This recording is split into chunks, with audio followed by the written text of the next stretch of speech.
sumusuping rasa jati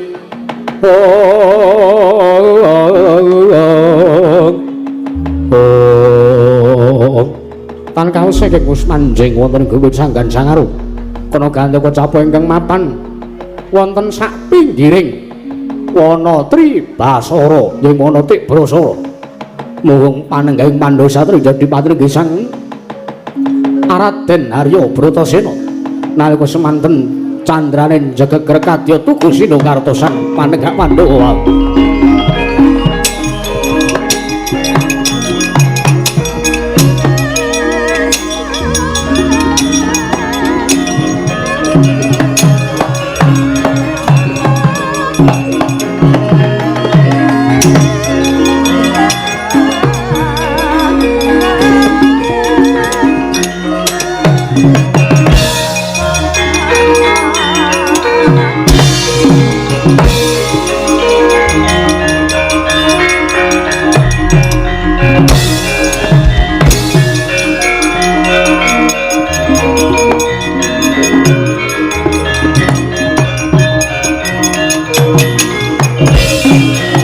Jagagrekadya tuku Sinokarta nggih Sang Raden Bratasena wau tuku Sinokarta tuku teges papan Sinokarta kang rinengga-rengga eling ing pengangkah arsa ngudi dhateng menapa ingkang dados werdine ilmu kasampurnan pramila tan wonten kang pinindeng lan tan wonten ingkang den dama-dama kejawi namung dawing Sang Guru nenggih Sang Tapa Begawan Druna Yodha Hyang Druna nalika semanten Sang Raden Bratasena wis prateng tepining Wanatik Brasara ing pengangkah arsa ngupadi wonten pundi drunging Guwa Simangling eling-eling wonten madaning negaring Tik Brasara utawi Wanatri Basara wonten wujuding gunung ingkang tuhu gedhe pangaribawane ingkang awasta Gunung Candramuka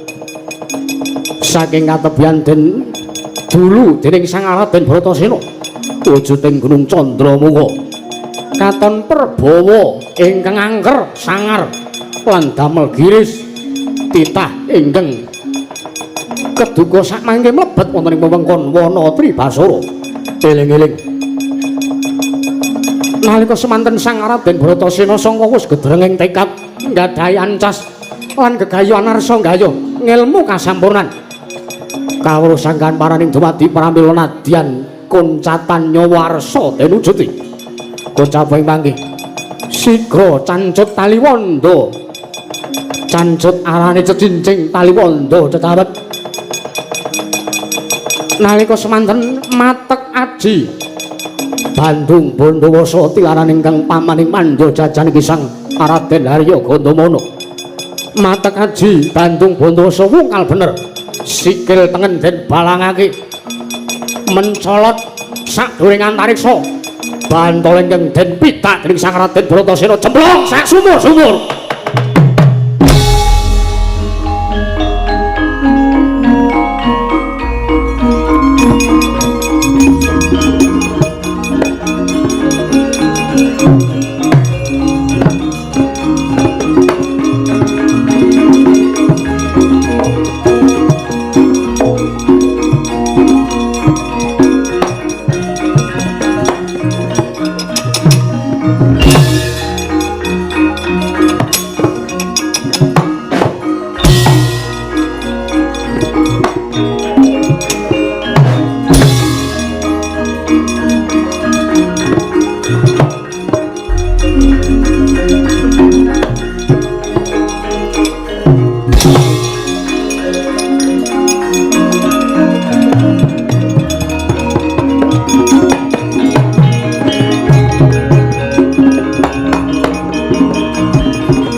Lugo mandeg yo Kang. Oh iya. Woi.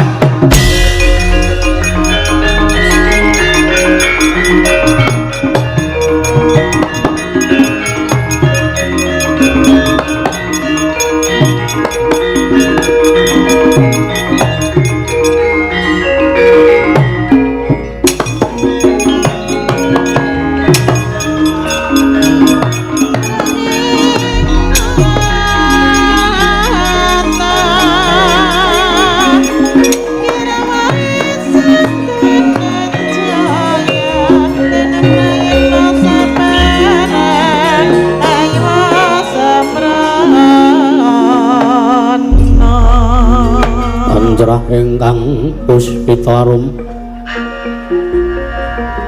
kasilireng samiran omre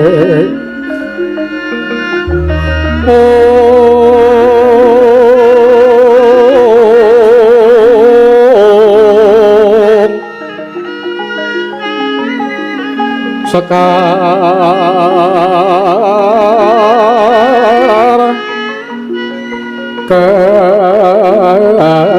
kadung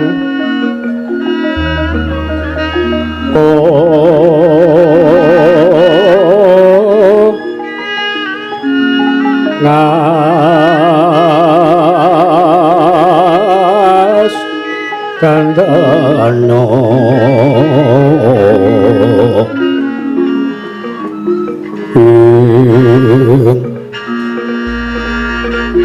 maweh araras paretnaning driya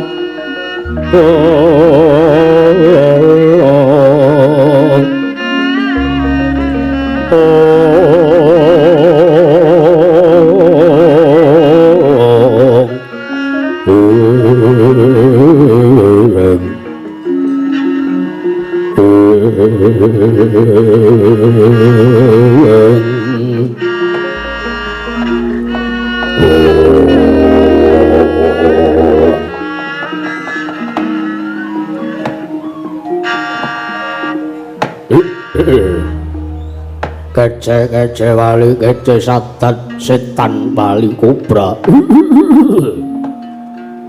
Yayi Rukmakala aja kaget ya Yayi adikku bocah bagus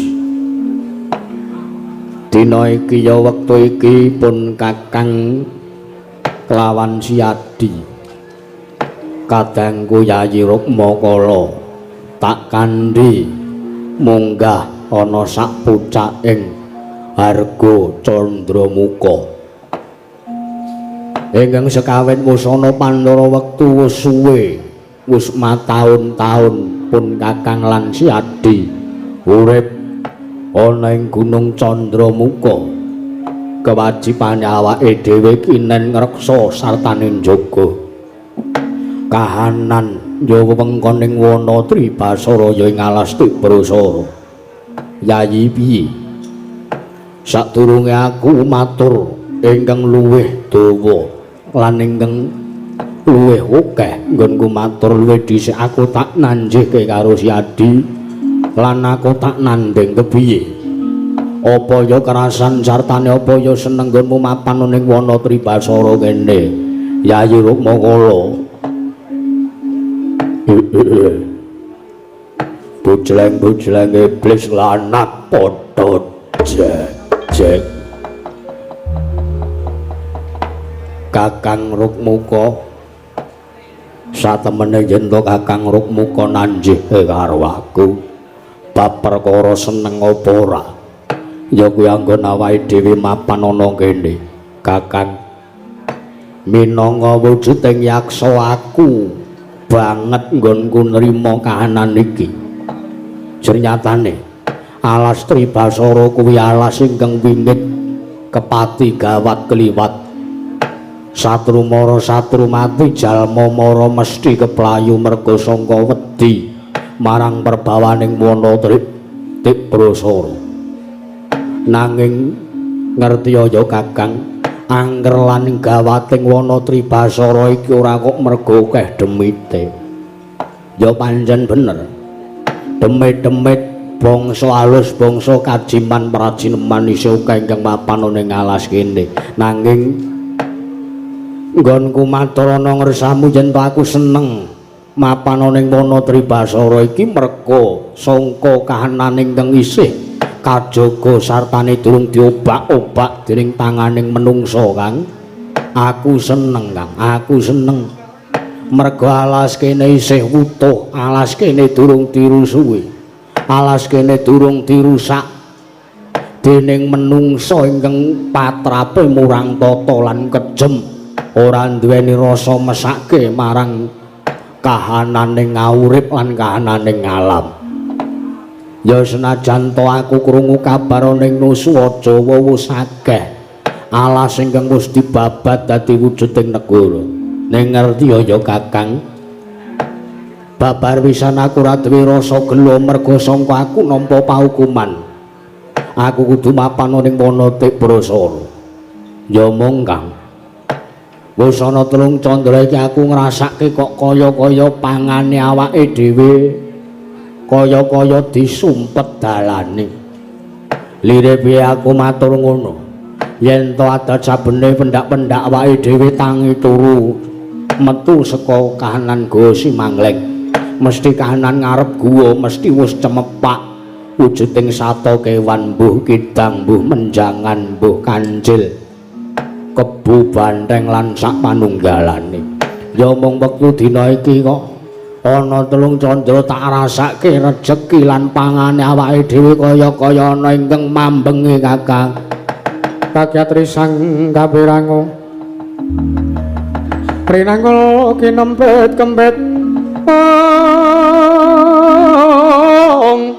do sangretnaning bawana ya kita kang malang ati ya kita kang kudu garek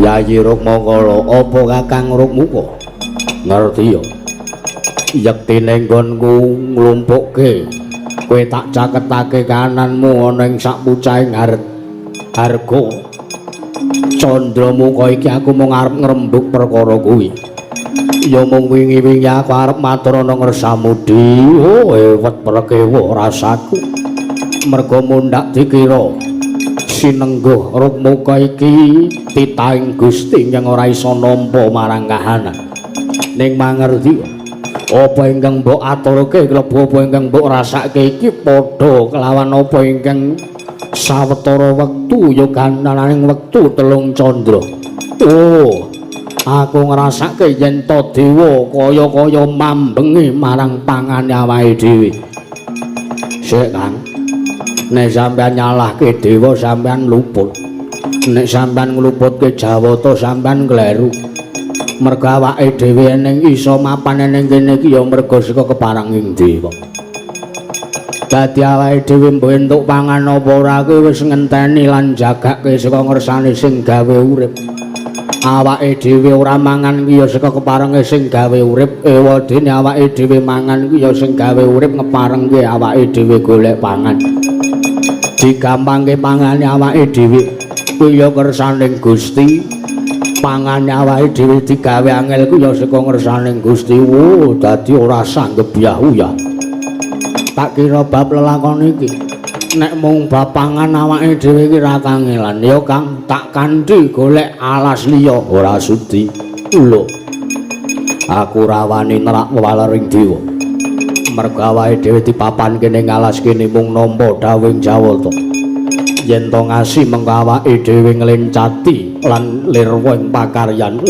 dosa apa ingkang bakal disandhap ya wis gandeng aku kuwi tinemu nom aku manut karo kersane Kakang Rukmuka ayo dititip priksa aku mambu gandaling menungso ayo wajan saya nyemelangi kanane Kang ayo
ora ngerti mobil kae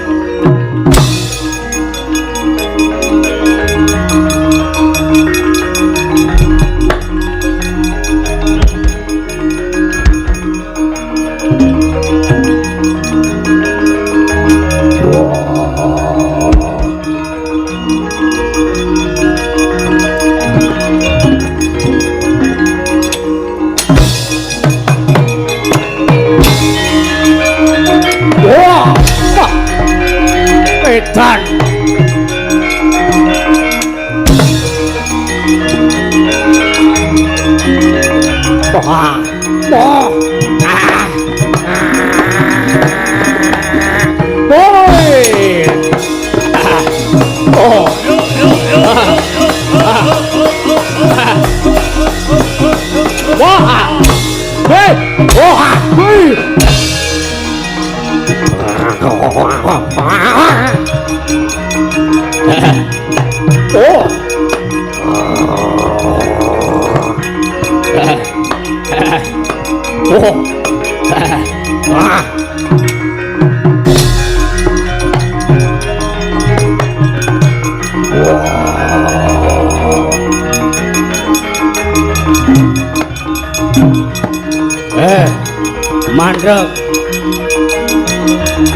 mandek mandek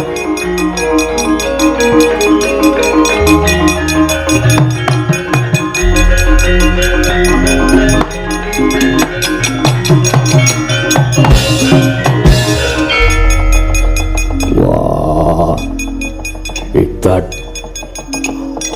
nggonku lumaku arsa munggah ana ing arga Candramuka lah kok tekono kaya-kaya ingkang mepalangi wah tak sawang ora kasat netra ora ana wujude aku arep liwat dalan kono aku ora iso kaya didangi liwat kene aku ya ora iso kaya ana ingkang ngedang-dang ya ana ingkang mepalangi wah iki wujude apa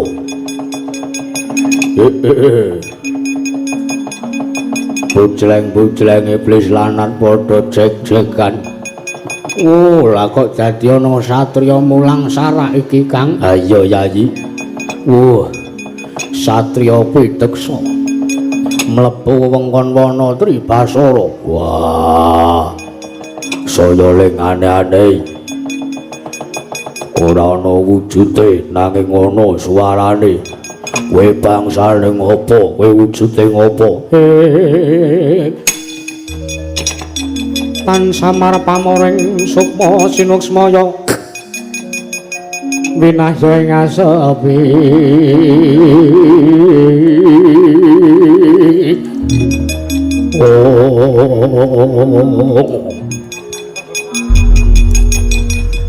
lingguh kene kok mah pendirangan gendandapan Raden mandeg Raden. Wah, ana wujuding yaksa loro ana ingkang ningkemke netraku tumuli aku basa melek nyawang wujuding yaksa loro kuwi sapa? Wah jan wala menungso pancen murang tata kang iki apike piye ditakoni apik-apik sikik di yen to pancen niate apik nggone bakal mlebu wana Tribasara ya kudu nglungguhi bawa leksana lan uga kudu ngajen nanging yen to niate mung arep ngrusak ora sah cawe-cawe aku sing gaglak menungsane aku wae aku ngelih aku wae aku awak semene iki mung cocok dienggo wetengku Kang nek wetengmu ki keciliken kowe engko kewareken mah ora entek mah mung mubasir aku wae ya di kowe sing nom ngalah karo sing tuwa wah ora wae kudune sing tuwa ki sing ngalah kanggo sing nom kumangsane apa sampeyan ki kudune iso ngalah karo aku iki enek pangan iki enek menungsa iki menungsa iki mengko sisip sembrayan to mung arep gawe cintraka kahanan wana Tribasara aku sing bakal keduga ngundulke anakku sing ngalahke Kang yen aku sing iso ngalahke mengko aku sing mangan aku wae ya di aku kowe sing tuwa ki mbok yo ngalah lho pira bae sing enom ki munjung karo wong tuwa kok rumangsamu apa aku wae sing mangan aku wae aku wae aku wae aku wae minggat menungsane wah jan bro kok bro mangsamu kancamu wah dioyak Kang ae dioyak wah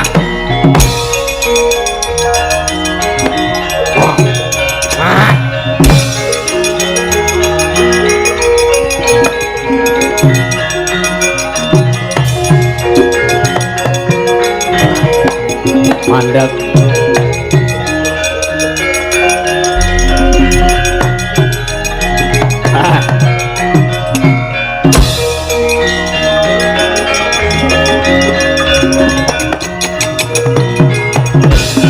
Toto Pandha Tata Gati Wisaya Indriyaksa Sara Maruta Pawana Pana Margana Samirana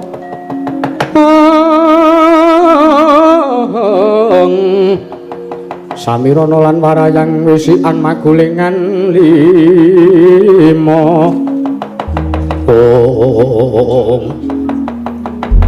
Wah buta loro ngadang lakuku sapa praje kamu ngendi dang kamu wolah parat kowe neng kene dayoh kok lah kok teko kowe malah ora ngajeni karo sing duwe omah kowe lesat iki awake gedhe pacane daging akeh ya Kang sik to sing to gagas kok mengalu amah tok kira-kira iki nek kon nabuh peking ngono ra wangun ya Kang ya ora wae ayo wis bener saleh nggon bedhug ngono kuwi wangun ya Kang ya wangun wah ket mau tak takoni ora bloko mah ping tememeng dhewe-dhewe wo takon karo aku sih takon karo aku Raden ya iki ingkang tunggu Alasti Prasara kene aranku Ditya Kala Rukmuka wah kowe Ditya Kala Rukmuka iya sing mburi sapa aku Ditya Kala Rukmakala Kakang Adi kembar kemanukan kemanikan ora balik takon karo kowe kekasihmu sapa Raden yen to kowe durung tepung karo aku ya iki Satria Bukir Tawu ya aku Raden Bratasena panenggahing Pandhawa lho sapa Bratasena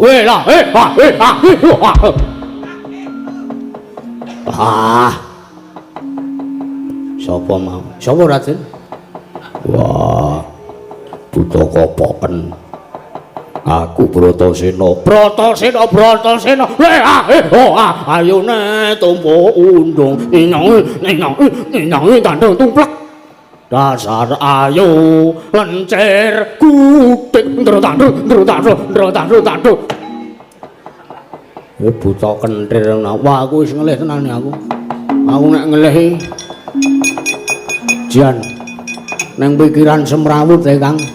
Kowe Raden Bratasena, yo duwe karep apa kowe nyemplung wana Tribasara munggah ing Gunung Candramuka. Golek ana ngendi? Dununge kayu gung susue ngangit. Kakinarya jangkeping syarat srana nggonku ngupadi kawruh kasampurnan ngelmu sangkan paraning duwadi. Wah, Rukmuka. Gandeng kowe ingkang mapan lan kowe ingkang tunggu alas kene. Mbok menawa kowe mangerteni ana ngendi dununge kayu gung susue ngangin. Kagyatri sang kapirang rinangkul kirempet-kempet.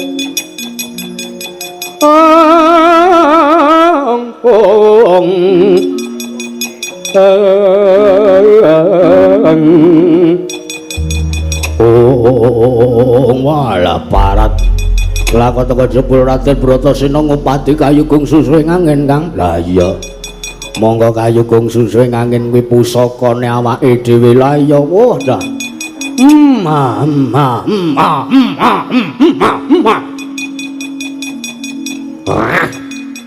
menungso ora tatanan. Bratasena Rukmakala piye? Kowe tekan alas Tribasara kene ora ngerti sapa ingkang kakungan wujuding kayu gung susue ngangit. Wah, ora ngerti. Dawing guruku ya Durna bapakku aku mung kenen ngupati kayu gung susue ngangit. Kinarya srana nggonku bakal kelakon gayuh kawruh kasampurnan. Oh, ngerti oleh. Ngerti yo. Gurumu dawuh karo kowe yen to kayu gung susue ngangin mapane ning jero Gua Simangleng. Ya ora. Dasar kepala nyata. Wah, bocah murang tata Kang. Piye? Kutuk marani sunduk Kang. Iwak kecemplung wuwu bocah siji iki. Den. Apa? Bangane kowe mengko dadi makan siangku. Luwung becik kowe bali yo. Wah, bali wi. Taunana Windana yen to durung kelakon panjang aku ora bakal bali. Wah, ngeyel. Nek ngono kowe wangkon. Mangerti yen to kayu gung susue ngangin sing mbok upadi kowe kagunganku ya kagungan kita berdua iki. Yen to kowe pancen arep mboyong, arep nggawa wujuding kayu gung susue ngangin, langkana kandhane kakangku. Oh, bocah kisruh. Nglangkai kok nglangkai kandhane kakange. Pusakane yang ngene ta awake dhewe wong loro. Ha iya ning rak ya ora kaya ngono. Ora kena. Langkana kandhane Rukmakala lan Rukmuka. Wah, pecandasmu. Wah. Edan. Wah. Oi, wah. Aduh.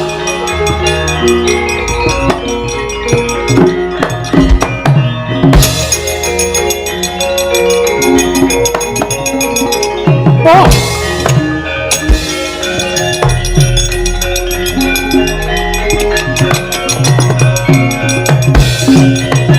Anjen bocah keparat murang tata yayi opo? Oh, minggir tandangane sepira kuwate kae. Oh, wong loro kang krubut. Yo. Oh.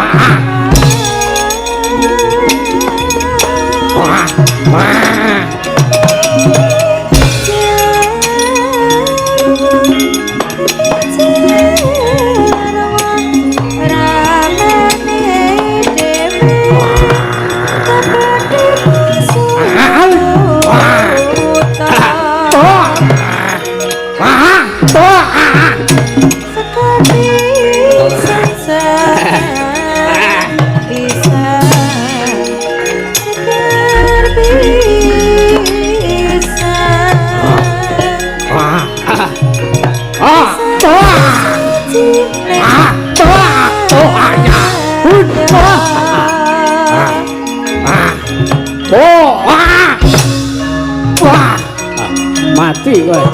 Ayo sambat to.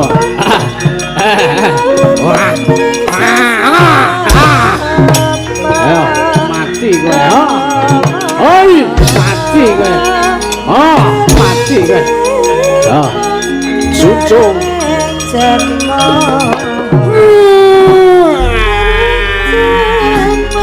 apa teh? Hoi, tibake.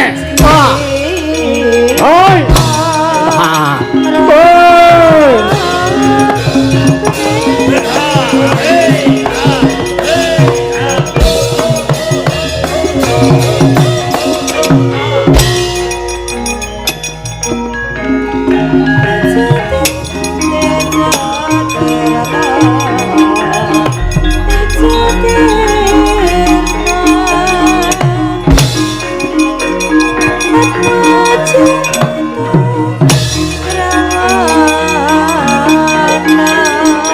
aku kok kene.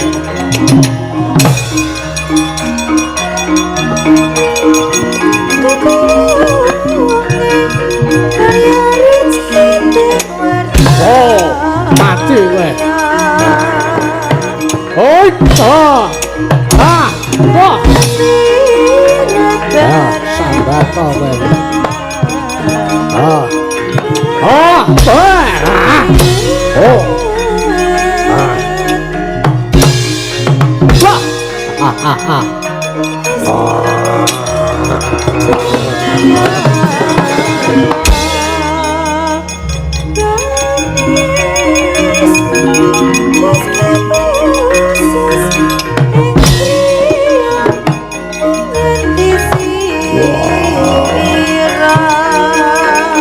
Ayo sambat to kowe. Mangsane apa? Oh iya. Oh ayah sajak kowe. Oh.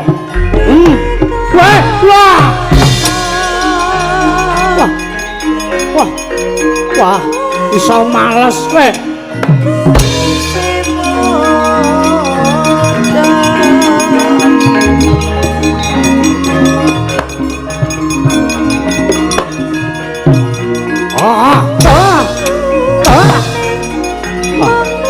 Mati ya. Cengelmu kaya atase ngekso kowe. Hoi. Hoi.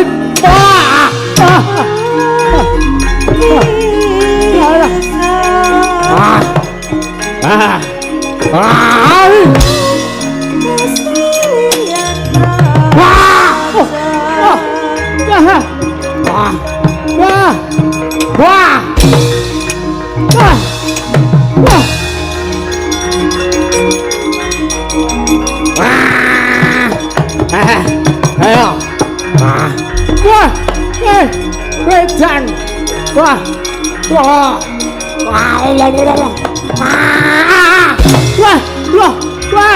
Wedan.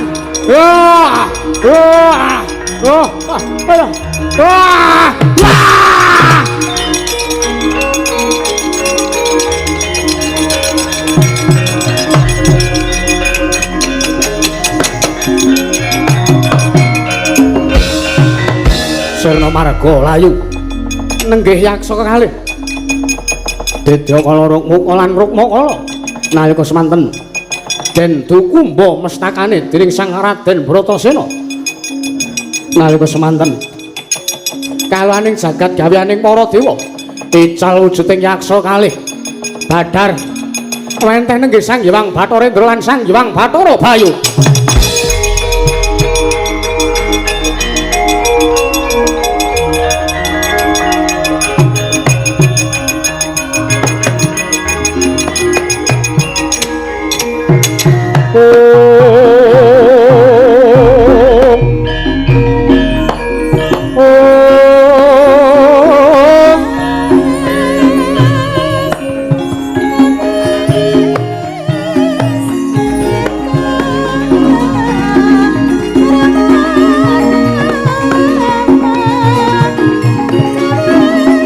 Harina Sarata Palwana ting ranu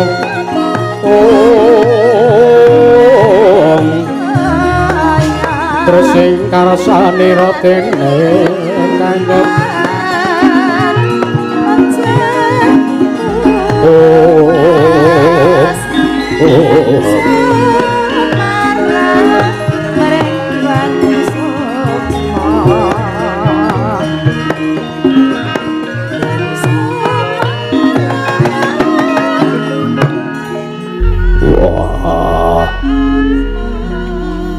orang ngira babar pisan wujuding yaksa loro ilang pakedhepake teka ingkang cumedhul saka Bantara ora pangling Indra kakekku lan Bayu bapakku ilahing Mas Turunama Sidam sekaring bawana langgeng kulup wayah ulun Bratasena iya nggih aja kaget ulun kang Ejawantah Bratasena anakku cah bagus iki aja kaget ulun ingkang prapta ingkang manuksma wujuding yaksa loro Indra kakekku lan Bayu bapakku yo ora dadake kaget rasane atine Bratasena malah gawe lega rasane atiku jebul timune yaksa ingkang tak kira bakal mepalangi karepanku tuhu nyata bakal sabyantu marang lekasku yen ngono aku ngaturke basaku katulung ya Bratasena ulun tampa yo Bratasena tak tampa mangerti ya nggih Bratasena kalamun ta jeneng kita kaget marang prapta ulun ingkang Ejawantah iki sumurupa nggih yektine jeneng kita dhewe wis mangerteni yen to yaksa loro mau sesinggon ulun sakloron sakmengko jeneng para bakal ulun jarwani sak temene pralampitaning laku murih kasembadaning sedyanira ya sedya kita wis dumunung aning angganira pribadi kareping busananira peparingi dewa kang pancen beda kelawan sak pepadaning tumita iku minangka laku pratuti sing gegayuhan sartane jeneng kita Mboya diwenangake nganggep utawa meguru marang sapa wae lamun Mboya bisa merdeni marang pengageman kita kaya dawuh panjenengan ulun dene yen to sira rasa cetha marang werdine pengagem kita marata tumungkula sak mengko jeneng ulun ingkang bakal jarwani marang apa to kang sejati ingkang kita gayuh ingkang aran kayu gung susu ing angin apa werdine Bratasena yen ngono aku bakal nganggo-nganggo jangka nilingake karma maksud didhawuhi Indra kakekku ya marana diake lerma sakwetara nggih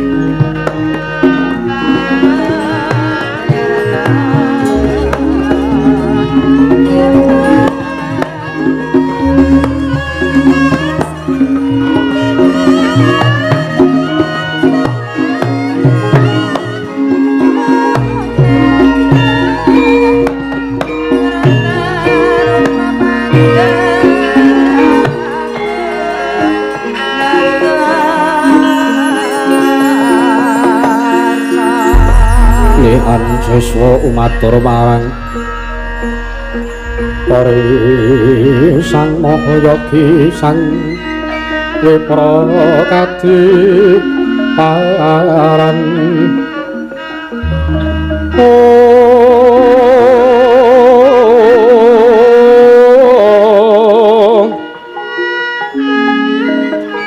karsaning yewang putih pati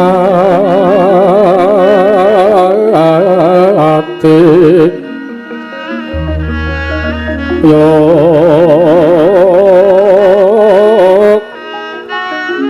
sarining warna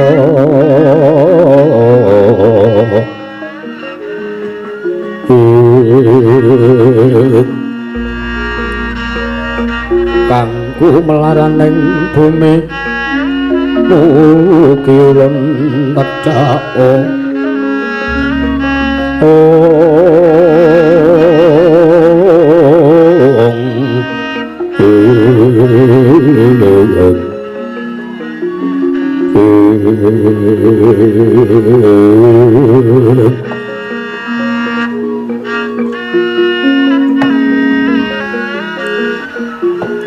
mangerti ya nggih kula Bratasena. Sayekti sak pungkur kita nggon mububar sowan ning pertapan Sukapanca. Yektine Begawan Durna nampa pisuwane Ratu Ngastina kang aran Prabu Duryudana ingkang nanjake babagan pakaryane Begawan Durna ingkang sajak bakal lirwing kewajiban. Lirwa kewajiban kepiye Ndra kakekku? Coba to Durna kuwi rak nujung negara Ngastina nanging malah sak mengko renteng-renteng reruntungan gandeng marang putuku Bratasena panenggak. Kang kahanan kang kaya mangkono kuwi mesti gawe runtik sartane gawe merine atine Ratu Ngastina Prabu Duryudana. Mangerti ya? Ingkang sekawit Durna nampa ya kuwi pangreka daya saka Patih Sengguni ingkang njaluk supaya sakmengko jeneng kita digawe ringkih murih bisa nyirnake marang kadangmu Pandhawa 5 cacahe.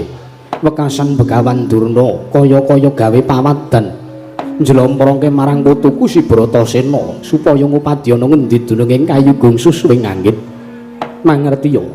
Durna ngandhake perkara kayugung susuwing angin marang Kurawa kuwi mung ngayawara. Nanging sumurupa yen to sejati kayugung susuwing angin kuwi mboya kok ngayawara nanging pancen nyata apa anane lan kayugung susuwing angin kuwi ana ning alam donya iki.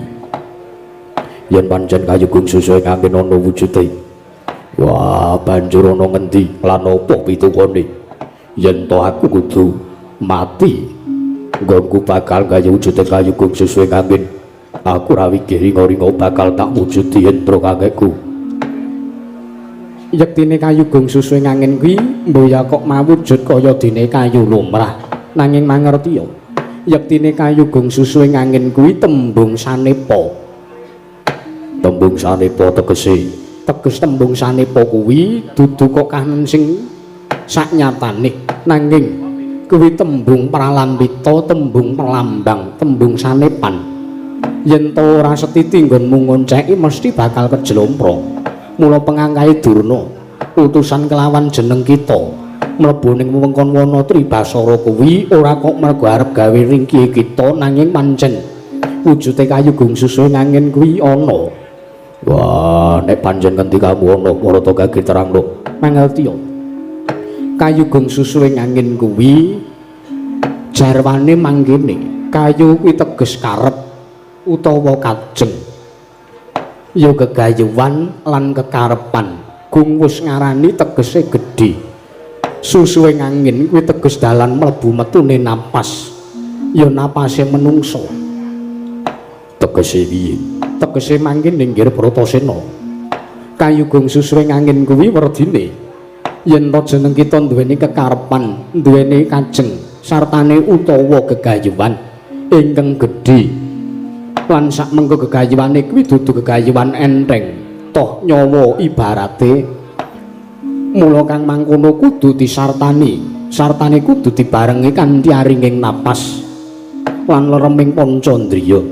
Banjur kena ngapa ta ulun ingkang matedhak ana ing ngarasa kita merga ulun iki minangka pralambita lan pralambang uga sasmita panca indra ya pancandriyaning menungsa kuwi kudu digunakake kanthi bener lan becik.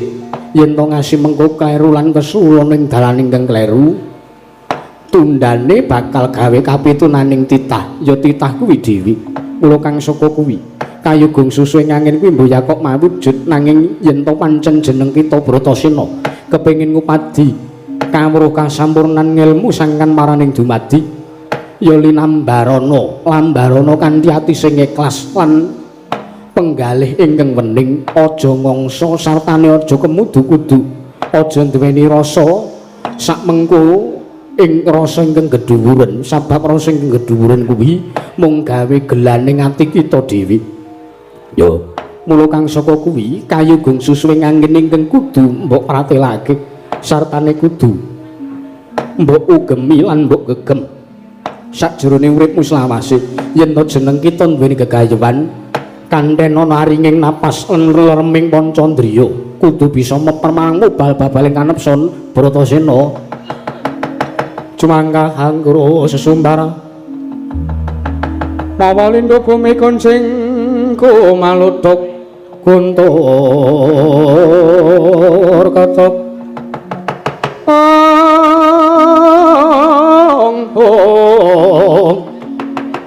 kumalutuk kuntur ketok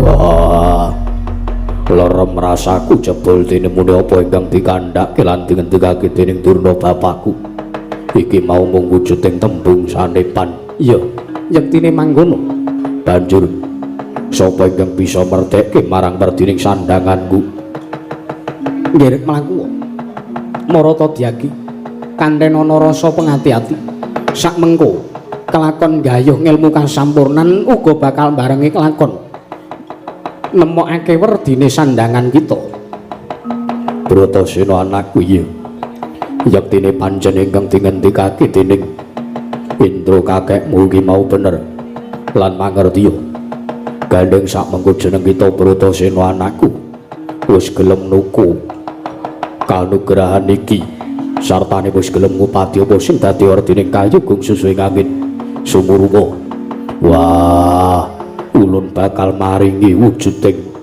kanugrahan sartane ulun bakal maringi bebungah marang jeneng kita ingkang sepisan wujuding mustika ali-ali manik candrama ingkang dayane yen to jeneng kita Bratasena mlebu nyemplung ana ing segara dayane bakal keduga bisa gawe sak mengko bisa gawe tentrem sartane ayem ora ana alangan swiji apa teges nggo mapan ing samudra tan prabeda nalikane mapan ing daratan ping pindhone ulun bakal paring wujuding pengagem ya peranganing sandangan kita jeneng kita bakal ulun paringi wujude gelung kang aran Gelung Minangkara kejaba saka iku nggih jeneng kita bakal ulun paringi pusaka asma tetengering kenginggal ya kuwi kekasihmu ya jenengmu ya pusaka asmamu ingkang sak iki ora ana kejaba mung ya kuwi Raden Werkudara ya Abiseka Werkudara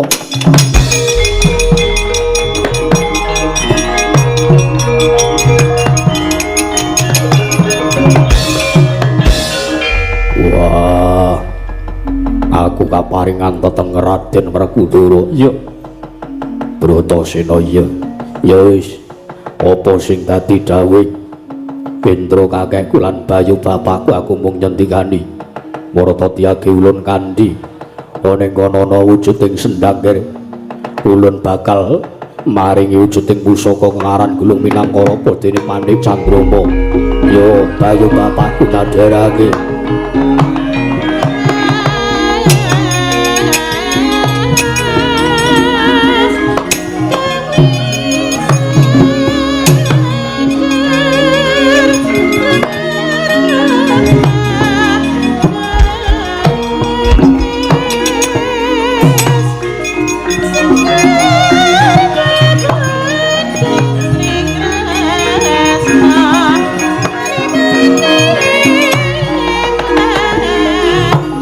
wis mapan tepining tlaga nenggih Sanghyang Bathara Bayu denya maring srana marang putra nenggiri Sang Bratasena ya Sang Abiseka Werkudara nalika semanten Sang Bratasena sigra tumungkul ngeningaken cipta Dyan Bayu Suta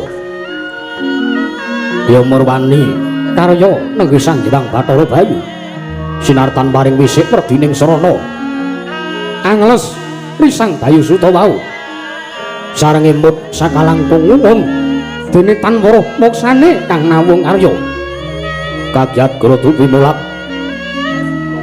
dateng tirta ing mampananing mandaning tlaga yen jatine Dyan Bratasena wis sinung gelung dadon jegreg angluh cita kesah saking tepining tlaga kang gumawang aning glenging tramung pandhit ing sekala Sang Tapa Bidawandura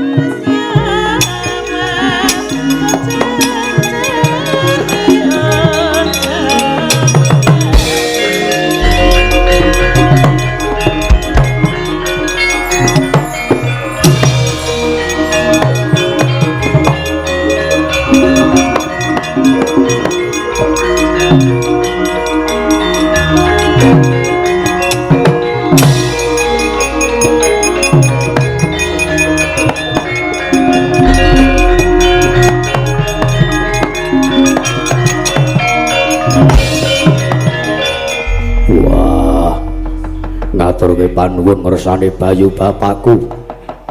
Bratasena ya wis mangkono wae. Ulun rasa mung cukup semene pitungkas ulun nggih. Sapungkure iki ulun dawuh kelawan jeneng kita Bratasena. Sakmengko kinen sowan bali ing pertapan Sukalima aturna marang apa ingkang wis ulun jarwani. Yo mung esoke dawuh Indra kakekku.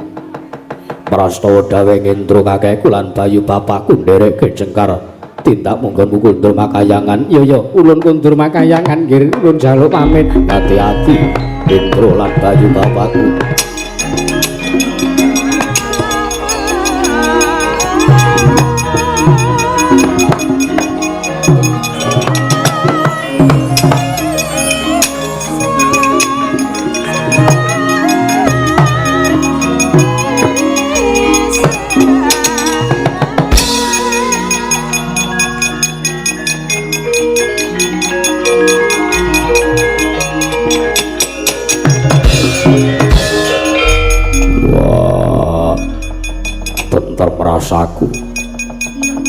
Aku nyumurupi marang merdining kayu gong susuing angin nuhoni dawing Durna bapakku. Wah Kumbayana bapakku, aku Werkudara ingkang prapta ning pertapanmu Kumbayana bapakku.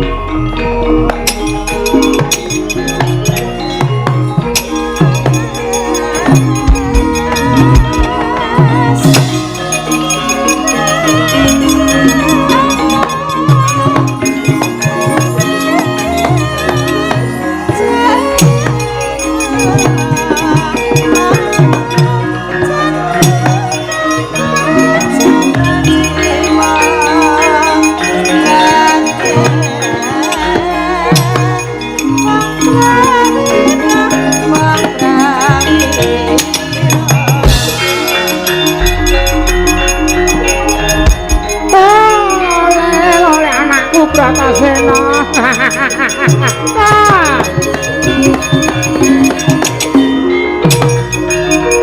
Juga.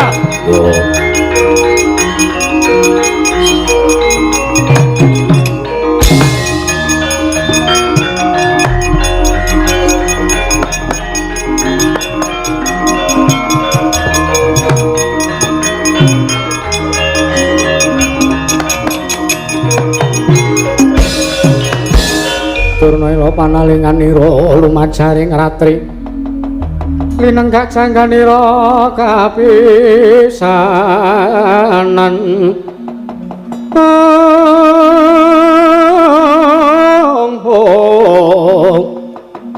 aneng perang Bratayuda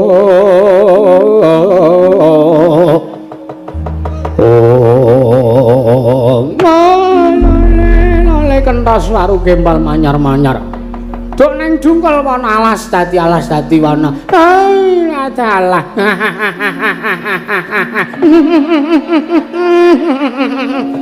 piye ngger Bratasena piye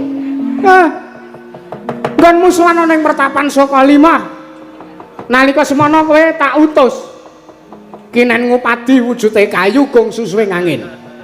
Saiki kowe wis bali rene. Landi kayu gong susuing angin. Takon golek kayu kok malah potong rambut iki karepmu kepiye? Nganggo gelung barang. Piye Bratasena kabul kawusanane? Wah. Durna bapakku aja kaget. Piye? Aku nuhuni dawuhmu aku nyemplung ya mlebu. Alas Tribasara Yuwana Tebrasara. Ana ing Garga Candramuka ana wujuding guaran Gua Simangleng. Iya, bener. Pancen kono kuwi destinasi wisata. Ingkang dikelola dening Pak Darwis. Apa? Pak Darwis kuwi komplok modar ya wis. Wah, celemongan. Ora kok celemongan iki ora. Karo ya men rada. Piye? Mlebu nggon gua. Durung ngasih aku mlebu ana ing Gua Simangleng. Ana wujuding yaksa loro ingkang adang. Lakuku bener, ya kuwi gendruwone. aku mbiyen tau arep mlebu ning guwane gendruwone metu karo gereng-gereng. Wah, aku keplayu Bratasena. Dudu kok kuwi. Piye? Dudu gendruwo nanging mangeja wantaing dewa. Lho, mangeja wantaing dewa. Oh, berarti dudu kuwi gendruwone. Wah, molak-malik. Yaksa loro arane Rukmuka lan Rukmakala. Nalika semono aku takon ana ngendi dununge Kayugung Suswing Angin dheweke ora bloko. Bloko yen to kepengin gayuh Kayugung Suswing Angin kudu bisa nglangkai kandhane yaksa loro. Terus piye? Yaksa loro tak dukumba sirahe. Ilang wujuding yaksa. Ana wujuding Apa? Widodari. dudu. Nalendra. Dudu. Terus apa? Setan. Dudu. Iblis. Dudu. Lucifer. Dudu. Baphomet. Dudu. Naruto. Dudu. Wah. Jebul tinemune yaksa loro pangeja wantaing dewa. Ya kuwi Indra kakekku lan Bayu bapakku. Paring dawuh marang aku yen to satemene Kayugung Suswing Angin kuwi mung tembung sanepan. Sartane Kayugung Suswing Angin ora kok mawujud nanging Kayugung Suswing Angin kuwi wujuding sanepan yen to titah dari kegayuhan kang gedhe kudu disartani aringing napas mleb lareming Pancadeya. Malah samengko Bayu bapakku maringi aku wujuding sandangan peranganing sandangan kang aran gelung iki ya arane gelung Minangkara Durna bapakku. Pandhita kang kinarya wangsit. Oh.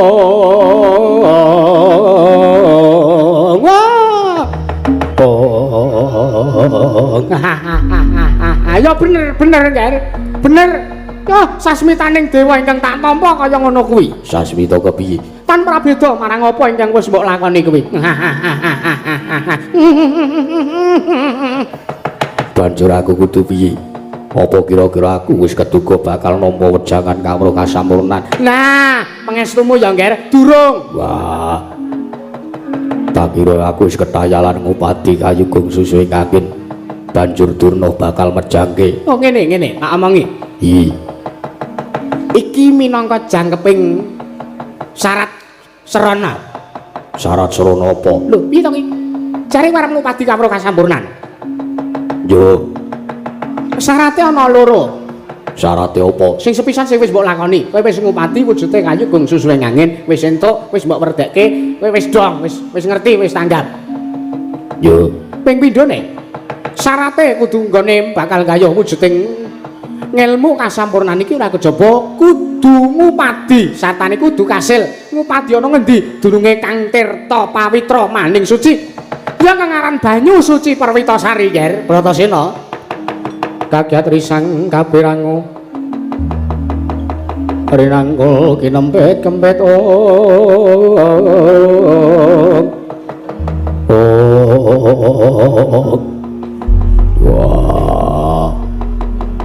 Kang Tirta Pawitra maning suci ya banyu suci Perwitasari. Bener. Leser, anu leres. Ya.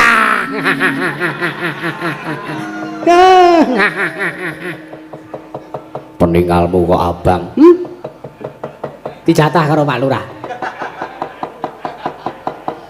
Sing saka Bali ya ngawake aku. Kowe iki pendhita Brahmana kok seneng kaya ngono. Ora apa-apa. Ben kuat le wiritan kok ya.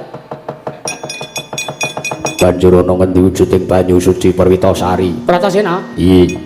Kowe nek tak omongi aja kaget. Ora. Ana ngendi papan dununge? Abot lho Bratasena.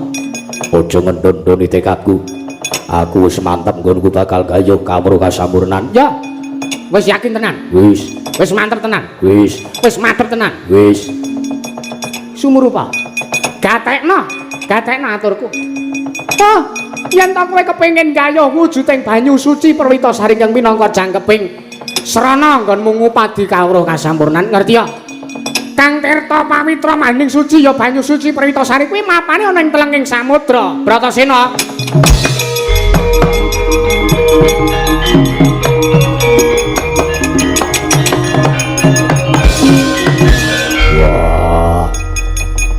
Banyu suci Perwitasari mapan ning sajroning samudra. Bener.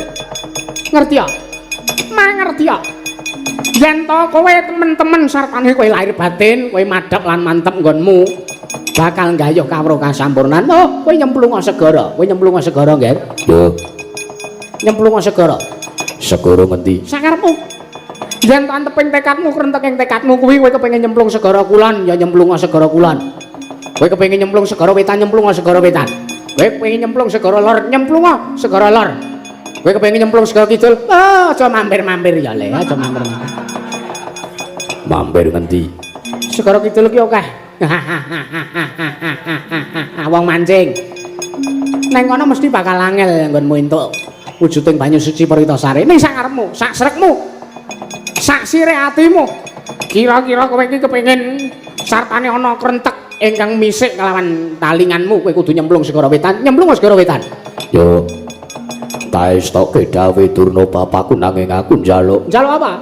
Sepeda? Tuh. Mobil? Kudu. Aku njaluk dipalih aku arep njaluk donga pangestu ngersaning kadang-kadangku para Pandhawa utamane Ibu Kunti. Oh, bagus, bagus. Sae, prayoga lan apik.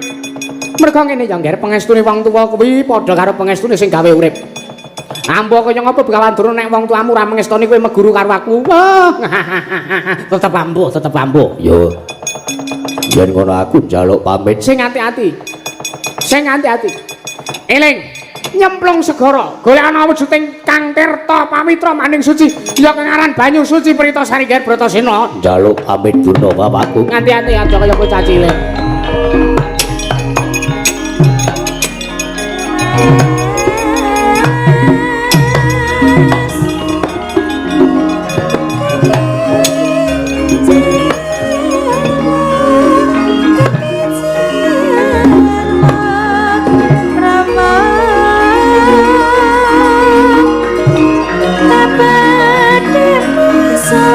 Ya, ya.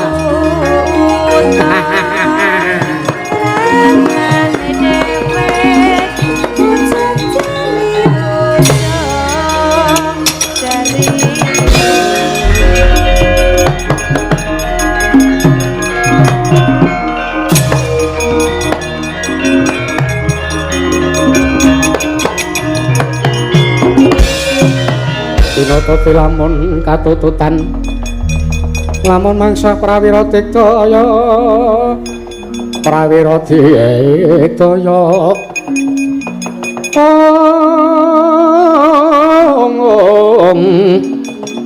ora nanggono magawe klari rawang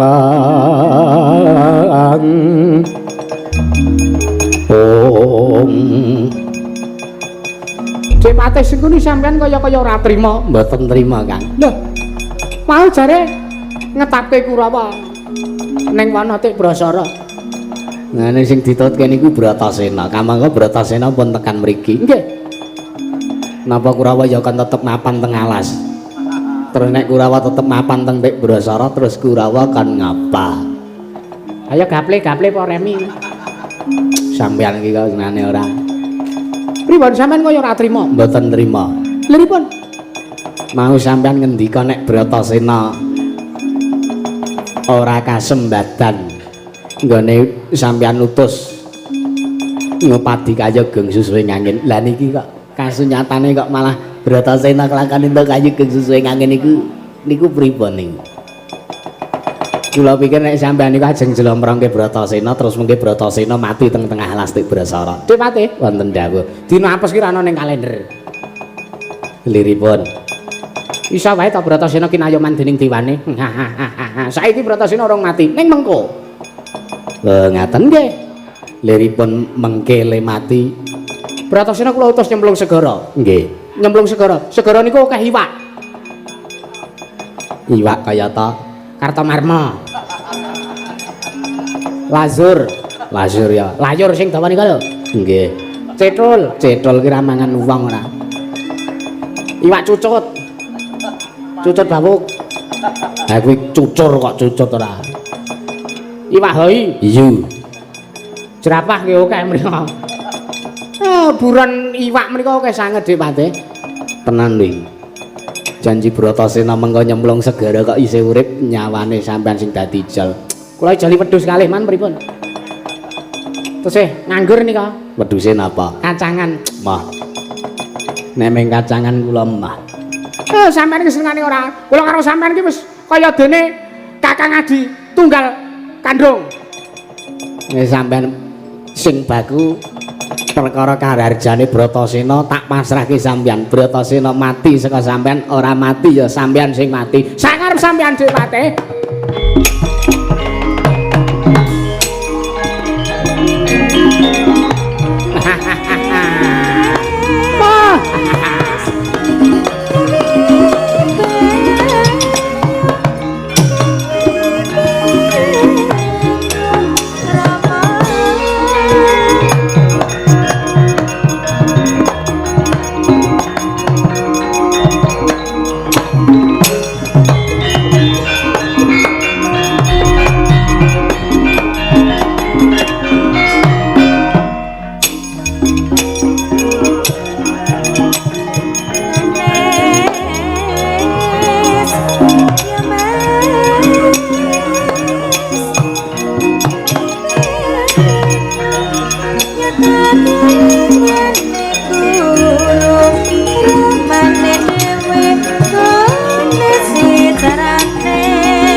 Uncung trempalung hutan barat Kiai manggung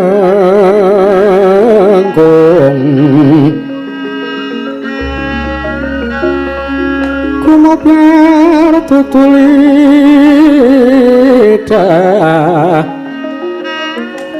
mancarang tuturan bulan yaiku teteleng samudra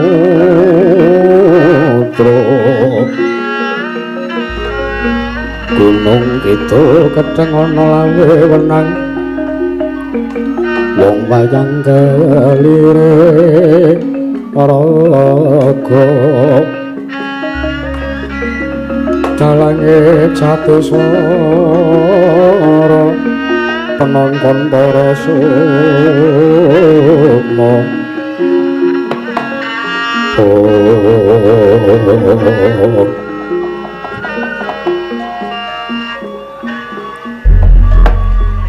Mek katapu wong lanang golek kayu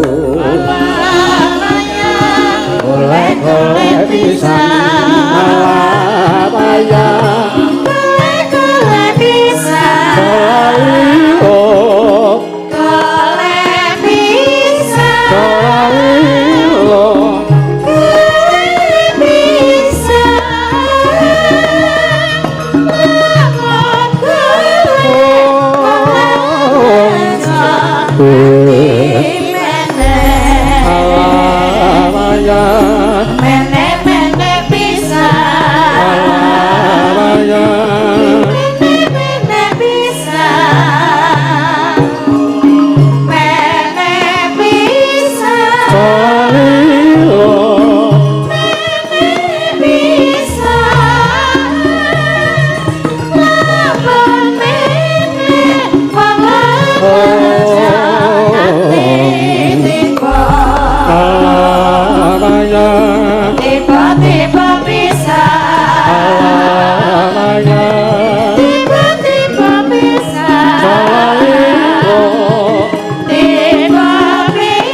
Jroning sang warga kumanta sing dalu. Jroning ratri dereng wonten ing carita amung sang Hyang Pratangga padu jedul. Saking brangwetan kalingan mega sarta gunung-gunung. Prandene kang bisa merbawani jagat raya dupi tata sing kamanten diwasane wau kang susu wancine wis ngancik gara-gara. Eka bumi sawatri gunung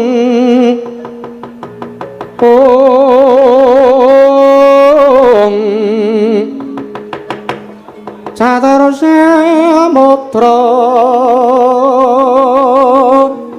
Pancadaru sabangunan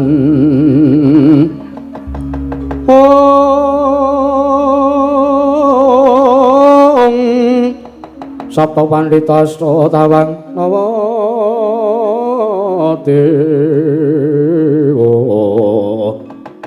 nawa dewa dasa ratu